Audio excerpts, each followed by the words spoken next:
வணக்கம். டான் தமிழொலியின் காலநேர பிரதான செய்திகளுடன் இணைந்திருக்கிறோம். யாழ்ப்பாணம் போதனா வைத்தியசாலையின் 175வது ஆண்டு நிறைவையொட்டி முத்திரை வெளியிட்டு வைக்கப்பட்டது. யாழ்ப்பாணம் போதனா வைத்தியசாலையின் 175வது ஆண்டு நிறைவையொட்டி முத்திரை வெளியீடு மற்றும் உப தபால் அலுவலகம் திறப்பு விழா நிகழ்வு நேற்று நடைபெற்றது.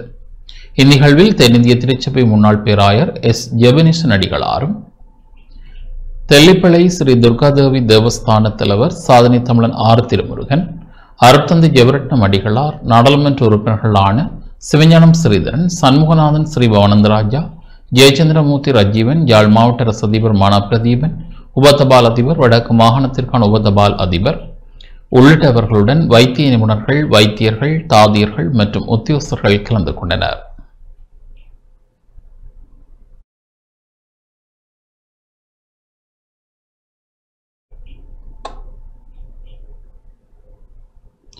யாழ்ப்பாணம் பருத்தித்துறை பிரதேச சபையின் மக்கள் பங்களிப்புடனான வரவு செலவு திட்ட தயாரிப்பு நேற்று புலோலி கிழக்கு 6ஆம் வட்டாரத்தில் இடம்பெற்றது.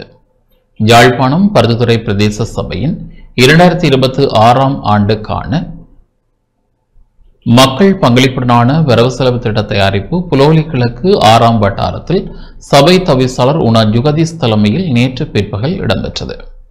6ஆம் வட்டாரத்தில் பருத்தித்துறை பிரதேச சபையினால் மேற்கொள்ளப்பட வேண்டிய வேலை திட்டங்கள் தொடர்பில் முன்னுரிமை அடிப்படையில் முன்மொழிவுகள் முன்வைக்கப்பட்டன.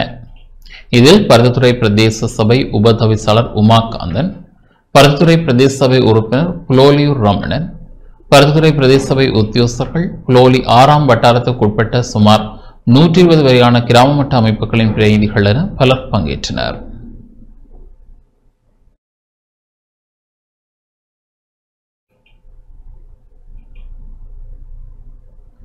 யாழ்ப்பாணம் மணியம்தோட்டம் பகுதியில் நபர் ஒருவர் ஐஸ் போதைப் பொருளுடன் கைது செய்யப்பட்டுள்ளார். யாழ்ப்பாணம் மணியந்தோட்டம் பகுதியில் 21 வயதான நபர் ஒருவர் நேற்று 1 கிராம் 200 மில்லிகிராம் ஐஸ் போதைப் பொருளுடன் கைது செய்யப்பட்டுள்ளார். யாழ் மாவட்ட சிரேஷ்ட போலீஸ் அத்தியட்சரின் கீழ் இயங்கும் போலீஸ் புலனாய்வு பிரிவினருக்கு கிடைக்கப்பெற்ற ரகசிய தகவலின் அடிப்படையில் யாழ்ப்பாண போலீஸ் போதை தடுப்பு பிரிவினர் மேற்கொண்ட சுற்றிவளைப்பின் போது இந்த கைது நடவடிக்கை முன்னெடுக்கப்பட்டது. இந்த நிலையில் சந்தேக நபரிடம் விசாரணைகள் முன்னெடுக்கப்பட்டு வருகின்றன.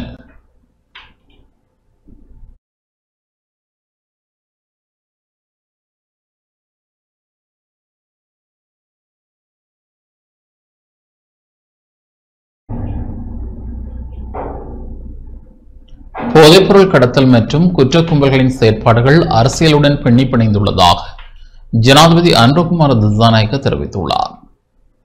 ஒழுக்கம் மற்றும் பொறுப்பு என்பவற்றுடன் கூடிய அரசு சேவை நாட்டுக்கு தேவை என ஜனாதிபதி அனுரகுமார திசாநாயக்க தெரிவித்துள்ளார்.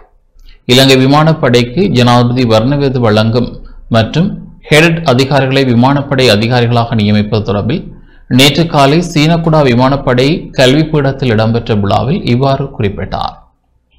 சுரகிமி லகபர என்ற துணைப்பொருளின் கீழ் இலங்கையின் நீல வானத்தை பாதுகாக்கும் இலங்கை விமானப்படையின் 3வது சமுத்திரப்படை பிரிவு தாய்நாட்டின் பாதுகாப்பு மற்றும் மேம்பாட்டுக்காக மேற்கொண்டு வரும் உயர்ந்த சேவை, செயற்பாட்டு சிறப்பு மற்றும் தாய்நாட்டை பாதுகாப்பதற்கான தொடர்ச்சியான அர்ப்பணிப்பு ஆகியவற்றை பாராட்டும் வகையில் ஜனாதிபதி வர்ண விருது வழங்கப்பட்டன. இலங்கை வான்வெளியை பாதுகாப்பதன் மூலம் நாட்டின் இறையாண்மையை பாதுகாக்கும் இலங்கை விமானப்படையின் உறுப்பினர்களாக விமானப்படையில் இணைந்த 66வது, 67வது மற்றும் 68வது கேடட் அதிகாரி பாடநெறியை பூர்த்தி செய்த அதிகாரிகளை விமானப்படை அதிகாரிகளாக நியமித்தல் மற்றும் 103வது இலக்க பறக்கும் கேடட் அதிகாரி பாடநெறியை நிறைவு செய்த அதிகாரிகளுக்கு பறக்கும் அதிகாரி சின்னம் அணிவித்தல் என்பன முப்படை தளபதி ஜனாதிபதி அனுரகுமார திசாநாயக்கவினால் மேற்கொள்ளப்பட்டது. பாடநெறியில் அதிவிசேடமான திறமைகளை வெளிப்படுத்திய கேடட் அதிகாரிகளுக்கு ஜனாதிபதியினால் விசேட விருதுகள் வழங்கப்பட்டன. இந்த நிகழ்வில் பாதுகாப்பு பிரதி அமைச்சர் அருண் சகர, பாதுகாப்பு அமைச்சின் செயலாளர் சம்பத் துயகொந்தா, விமானப்படை தளபதி பந்து எதிரிசிங்க மற்றும் விமானப்படை சிரேஷ்ட அதிகாரிகள் மற்றும் ஏனைய படைப்பிரிவுகள் கேடட் அதிகாரிகள் மற்றும் அதிகாரிகளின் பெற்றோர்கள் பங்கேற்றனர். இவ்வாறு பயிற்சியை நிறைவு செய்து வெளியேறும் நிகழ்வில் உரையாற்றிய ஜனாதிபதி அனுரகுமார திசாநாயக்க போதைப்பொருள் கடத்தல் மற்றும் குற்ற கும்பல்களின் செயற்பாடுகள் அரசியலுடன் பின்னி பிணைந்துள்ளதாக தெரிவித்தார். தாய் நாட்டின் வான்வெளியின் பாதுகாப்பு உங்களை சார்ந்தது என்பதை நாங்கள் அறிவோம். இது ஒரு தனித்துவமான மற்றும் ஈடு செய்ய முடியாத பொறுப்பாகும். நமது தாய்நாட்டின் பாதுகாப்பிற்காகவும் மக்களின் பாதுகாப்பிற்காகவும் உங்களிடம் ஒப்படைக்கப்பட்டுள்ள உயர்ந்த பொறுப்பை நீங்கள் சரியாக நிறைவேற்றுவீர்கள் என்ற நம்பிக்கையும் பிணைப்பும் எங்களுக்கு உள்ளது. நமது கடற்பரப்பின் பாதுகாப்பு மற்றும் கண்காணிப்புக்கு நீங்கள் ஒத்துழைப்பு வழங்குகிறீர்கள்.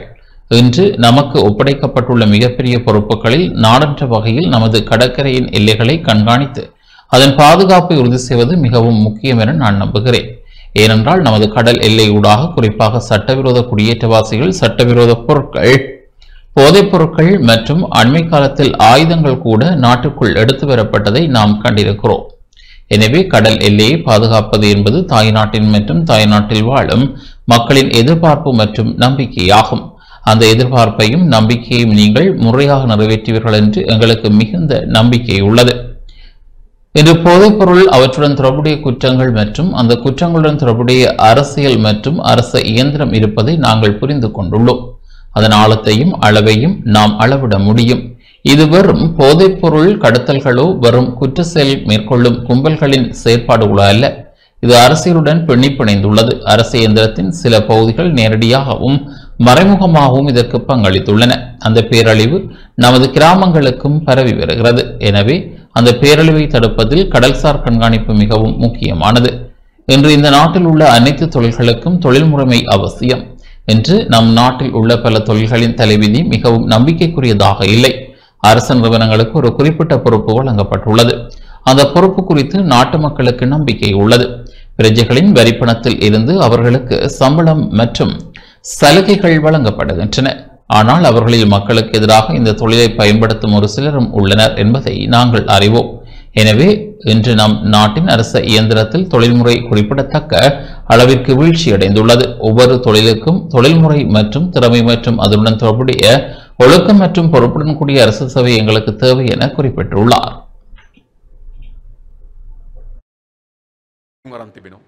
නිසා හදිසි ආපදාවන් නීති ගුවනින් ලබා දිය යුතු සහාය පැවර තිබෙන්නේ ඔබ අත මතක තබා ගන්න. මොනතරම් රාජ්‍ය යාන්ත්‍රණ තිබුණත්, විශාල පුරවැසියන් ප්‍රමාණයක් තිබුණත්, විශාල වෘත්තීන් ප්‍රමාණයක් අපේ රටේ තිබුණත්, එකම වෘත්තිය අපේ රටේ ආපදාවන් නීති ගුවනින් ලබා දිය යුතු සහාය ලබා දීමේ වෘත්තිය පැවර තිබෙන්නේ ඔබ. நாடாளுமன்ற உறுப்பினர் துரராச ரவிகரன் வவுனியா தேசிய கல்வியற் கல்லூரியை பார்வையிட்டார். வவுனியா தேசிய கல்வியற் கல்லூரியில் காணப்படும் ஆழ்னி வெற்றிடங்கள் மற்றும் பாரிய வளப்பற்றாக்குறை தொடர்பில் நாடாளுமன்ற உறுப்பினர் துரராச ரவிகரன் ஆராய்ந்துள்ளார். ஆழ்னி மற்றும் வளப்பற்றாக்குறை காரணமாக பாரிய இடர்பாடுகளை எதிர்நோக்க வேண்டியுள்ளதுடன் வினைத்திறனான முறையில் கல்வியற் கல்லூரியை கொண்டு நடாத்த முடியாத நிலை காணப்படுவதாகவும் பீடாதிபதி ஜினா கமலகுமார் தெரிவித்துள்ளார். இந்த வருடம் வவுனியா தேசிய கல்வியற் கல்லூரியின் அபிவிருத்தி பணிகளுக்கென ஒதுக்கப்பட்ட 38 மில்லியன் ரூபாய் நிதி திரும்பியுள்ளதால் 6 அபிவிருத்தி திட்டங்களை முன்னெடுக்க முடியாத நிலை ஏற்பட்டுள்ளதாகவும் பீடாதிபதி கவலை வெளியிட்டார். வவுனியா கல்வியற் கல்லூரியில் காணப்படும் குறைபாடுகள் தொடர்பில் தெரியப்படுத்துவதற்காக நாடாளுமன்ற உறுப்பினர் துரராச ரவிகரனுக்கு கல்வியற் கல்லூரியினால் அழைப்பு விடுக்கப்பட்டது. அதற்கமைய நேற்று வவுனியா தேசிய கல்வியற் கல்லூரிக்கு சென்ற நாடாளுமன்ற உறுப்பினர் துணார் ரவிகரன் கல்வியற் கல்லூரி பீடாதிபதி மற்றும் விரிவுரையாளர்களுடன் குறைபாடுகள் தொடர்பிலும் கேட்டறிந்து கொண்டார். கல்வியற் கல்லூரியில் 88 ஏற்றுக்கொள்ளப்பட்ட கல்விசார் ஆழ்னி காணப்படுகின்றது. இருப்பினும் தற்போது 68 கல்விசார் ஆழ்னி பதிவில் உள்ள போதும் 15 பேர் இணைப்பில் வெளி நிலையங்களில் பணியாற்றுகின்றனர். இதனால் வவுனியா கல்வியற் கல்லூரியில் தற்போது 53 கல்விசார் ஊழியர்களை கடமையில் ஈடுபட்டுள்ளதால் தம்மால் வினைத்திறனான சேவையை வழங்குவதில் பல்வேறு சவால்களுக்கு முகம் கொடுத்து வருவதாகவும் நாடாளுமன்ற உறுப்பினருக்கு தெரியப்படுத்தப்பட்டது.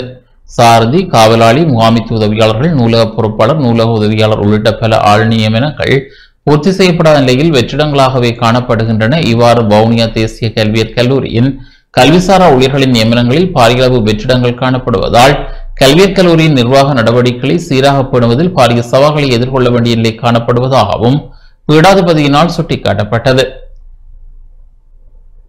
கல்வியற் கல்லூரியில் உள்ள வாகனம் அடிக்கடி பழுதடைவதாகவும் பேருந்து பழுதடைந்து 5 வருடங்களாக பயன்பாடின்றி காணப்படுவதாகவும் நாடாளுமன்ற உறுப்பினர் முறைப்பாடு செய்யப்பட்டது. அத்துடன் இலங்கையில் உள்ள 20 கல்வியற் கல்லூரிகளில் 19 கல்வியற் கல்லூரிகளுக்கு வாகனங்கள் வழங்கப்பட்டுள்ள போதும் வவுனியா கல்வியற் கல்லூரிக்கு மாத்திரம் இதுவரை வாகனங்கள் வழங்கப்படவில்லை எனவும் சுட்டிக்காட்டப்பட்டது. இவ்வாறு பிரச்சினைகள் வெளிப்படுத்தப்பட்ட போது பிரச்சினைகளை உரிய இடங்களுக்கு கொண்டு சென்று உரிய தீர்வை பெற்றுத்தர தம்மால் முயற்சி எடுக்கப்படும் என நாடாளுமன்ற உறுப்பினர் துணை ரவிகரன் தெரிவித்தார்.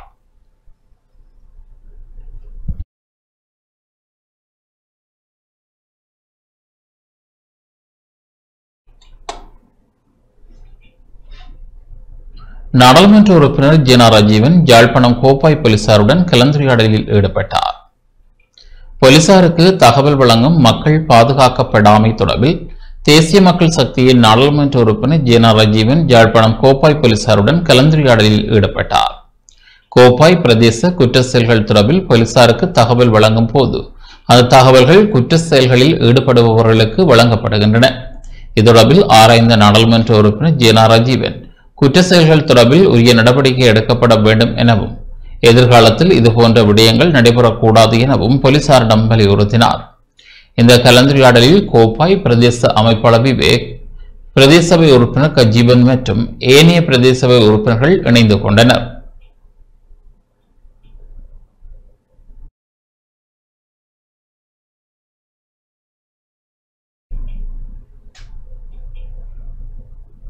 போதைப்பொருளை கட்டுப்படுத்த கடற்றொழிலாளர்கள் ஒத்துழைப்பு வழங்க வேண்டும் என அமைச்சர் இன சந்திரசேகர் வலியுறுத்தியுள்ளார். இலங்கைக்கு கடல் வழியாக பெருந்தொகையான போதைப்பொருள் கடத்தப்படும் நிலையில் போதைப்பொருளை கட்டுப்படுத்த கடற்றொழிலாளர்களும் பாதுகாப்பு தரப்பினருக்கு முழுமையான ஒத்துழைப்பை வழங்க வேண்டும் என கடற்றொழில் நீரியல் மற்றும் கடல் வளங்கள் அமைச்சர் இன சந்திரசேகர் வலியுறுத்தியுள்ளார். நேற்று கடற்றொழில் சங்கங்கள் மற்றும் கடலட்டை சங்கங்களின் பிரதிநிதிகளுடனான கூட்டம் யாழ்ப்பாணம் மாவட்ட செயலகத்தில் அமைச்சர் ஈன சந்திரசேகர் தலைமையில் நடைபெற்றது. இதில் யாழ்ப்பாணம் மாவட்ட அரசாங்க அதிபர் மானா பிரதீபன், நாடாளுமன்ற உறுப்பினர் இளங்குமரன், இலங்கை தேசிய நீர் உயிரின வளர்ப்பு அபிவிருத்தி அதிகார சபை தலைவர், வடக்கு மாகாண விவசாய அமைச்சின் செயலாளர், வடபிராந்திய கடலை தளபதி, மாவட்ட மேலதிக அரசாங்க அதிபர், பிரதேச செயலாளர்கள், கடலோர பாதுகாப்பு திணைக்களத்தினர், கடற்றொழில் அமைப்புகளின் பிரதிநிதிகள், இலங்கை கடற்றொழில் துறைமுக கூட்டுத்தாபத்தினர், தேசிய நீரியல் வளங்கள் ஆராய்ச்சி மற்றும் அபிவிருத்தி முகாமை குழுவினர், இலங்கை தேசிய நீர் உயிர் இன வளர்ப்பு அதிகார சபையினர் மற்றும் யாழ்ப்பாண மாவட்ட கடற்றொழிலாளர் சங்கங்களின் பிரதிநிதிகள் பங்கேற்றனர். வடக்கு கடற்றொழிலாளர்களுக்காக அரசாங்கத்தினால் கடந்த ஒரு வருட கால பகுதிக்குள் முன்னெடுக்கப்பட்ட திட்டங்கள் தொடர்பிலும் எதிர்கால இலக்குகள் தொடர்பிலும் அமைச்சர் விளக்கம் அளித்தார். அத்துடன் துறைமுகங்களை நவீனமயமாக்கல், நவீன மீன்பிடி முறை உள்ளிட்ட நடவடிக்கைகள் மூலம் கடற்றொழிலாளர்களின் வாழ்வாதாரத்தை மேம்படுத்துவதற்குரிய ஏற்பாடுகள் தொடர்பிலும் எடுத்துரைத்தார்.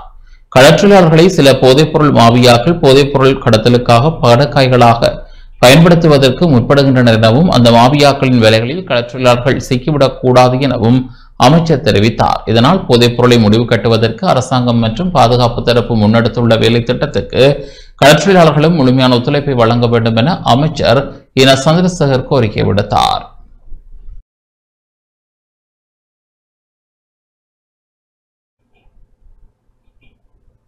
தொடர்வது வெளிநாட்டுச் செய்திகள்.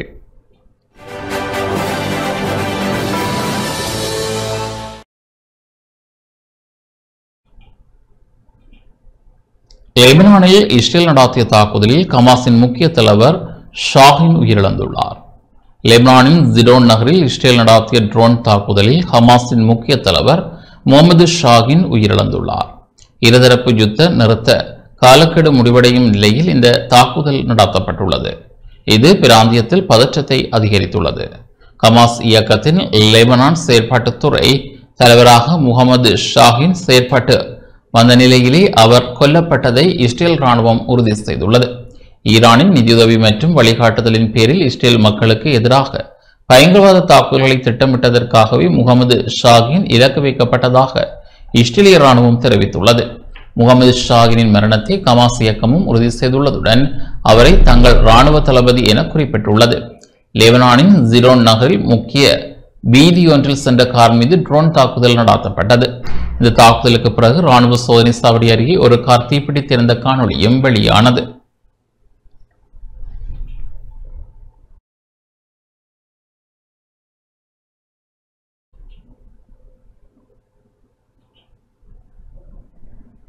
பாகிஸ்தானில் நடாத்தப்பட்ட தற்கொலைப்படை தாக்குதலில் 7 ராணுவ வீரர்கள் உயிரிழந்துள்ளனர்.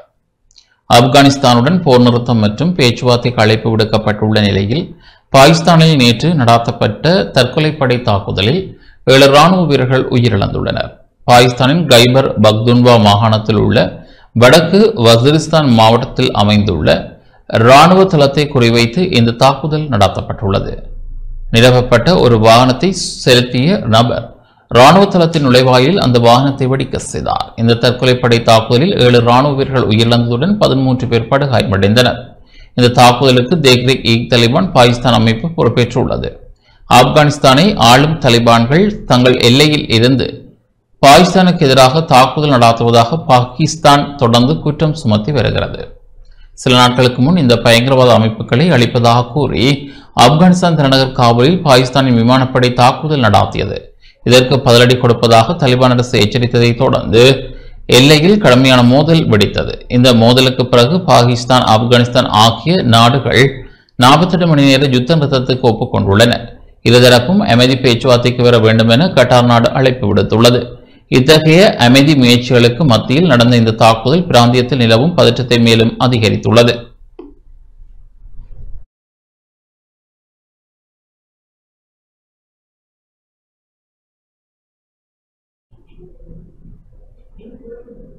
இத்துடன் இந்த செய்திகள் நிறைவு பெறுகின்றன. தொடர்ந்து நமது நிகழ்ச்சியுடன் இணைந்திருங்கள். வணக்கம்.